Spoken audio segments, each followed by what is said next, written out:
પાલિકા સંચાલિત સરથાણા નેચર પાર્કમાં 3 વાઘનું આગમન થતાં 1.5 મહિના પછી પાર્કની રોનક વધી જશે। ડિસેમ્બર-જાન્યુઆરી દરમિયાન ઓરિસ્સાના ભુવનેશ્વર ઝૂની મુલાકાતે ગયેલી સુરતની ટીમને એક નર અને એક માદા વાઘની જોડી ભેટ મળી છે। તદુપરાંત 2 માદા વરુ, 2 નર અને 3 માદા શિયાળ, 2 માદા બાર્કિંગ ડિયર તથા 1 નર અને 2 માદા ચોશિંગા પણ લવાયા છે। આ પ્રાણીઓના બદલામાં સુરતથી નંદનકાનન ઝૂને 3 નર અને 2 માદા જળ બિલાડી, 1 નર અને 1 માદા સિલ્વર ફિશાઉલ, 10 કાચબા તથા 2 નર વરુ અપાયા હતા।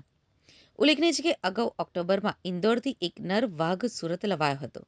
આ સાથે જ પાર્કમાં કૃષ્ણા વાઘ સહિત હવે વાઘની સંખ્યા 4 થઈ ગઈ છે, જ્યારે 2 વ્હાઇટ સાથે વાઘની કુલ સંખ્યા 6 થઈ છે।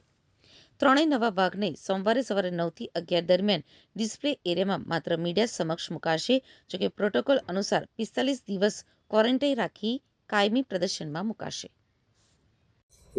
હું doctor Rajesh Patel, in-charge zoo superintendent, Sarthana nature park, Surat મહાનગરપાલિકા। સરથાણા નેચર પાર્ક ખાતે આપણે 2 મહિના પહેલાં ઇન્દોર ઝૂ ખાતેથી એક્સચેન્જ કરી અને એક નર ટાઈગર મેળવવામાં આવેલો હતો, જેનું નામ રુદ્ર છે।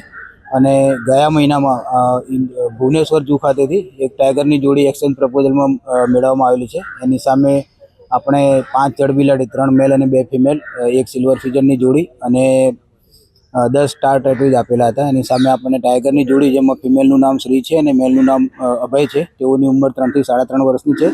અને ત્યાંથી 2 ઉલ્ફની ફિમેલ અને બાર્કિંગ ડિયરની એક જોડી અને 3 ચોસિંગા મેળવવામાં આવેલા છે। હાલમાં તેઓ બંને ટાઈગરને ક્વોરન્ટાઇન એરિયામાં રાખવામાં આવેલા છે અને એનો ક્વોરન્ટાઇન પીરિયડ પૂરો થયાથી પબ્લિક ડિસ્પ્લે માટે રિલીઝ કરવામાં આવશે। હાલ ખાલી સોમવારના દિવસે જ્યારે પબ્લિકની મુલાકાતનો ઓફ રહેતો હોય છે ઝૂમાં, એ દિવસે એ લોકોને નવા વાતાવરણમાં સેટ કરવા માટે 2 કલાક માટે ડિસ્પ્લે એરિયામાં રિલીઝ કરવામાં